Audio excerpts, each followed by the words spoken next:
बहुत समय पहले की बात है। एक गांव में एक बूढ़ा आदमी रहता था। उसके 4 जवान बेटे थे। वे चारों तंदुरुस्त तो थे, पर आलसी बहुत थे। दिन भर बस इधर उधर घूमते रहते, कोई काम नहीं करते थे। घर की सारी जिम्मेदारी अकेले बूढ़े पिता के कंधों पर थी। वो दिन रात यही सोचकर परेशान रहता था कि उसके बाद इन बेटों का क्या होगा। एक दिन बूढ़े पिता की तबीयत बहुत खराब हो गई। वो बिस्तर पर पड़ गए, लेकिन उनके मन में अब भी बेटों की ही चिंता थी। उन्होंने सोचा, मुझे इन्हें मेहनत की अहमियत सिखानी ही होगी। फिर उन्होंने अपने चारों बेटों को बुलाया और धीमी आवाज में कहा, बेटों, मेरी बात ध्यान से सुनो। मैंने अपनी पूरी जिंदगी की कमाई एक संदूक में छिपा रखी है।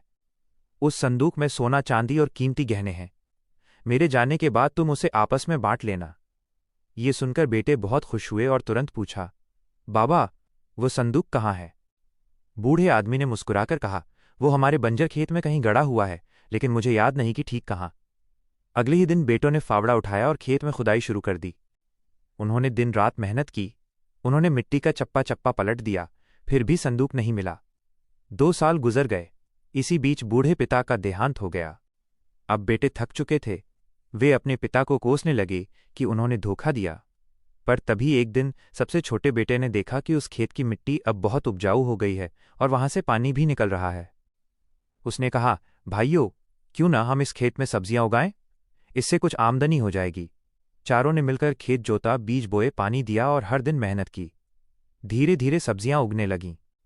5 साल बीतते बीतते वे चारों भाई गांव के सबसे संपन्न और सम्मानित किसान बन गए।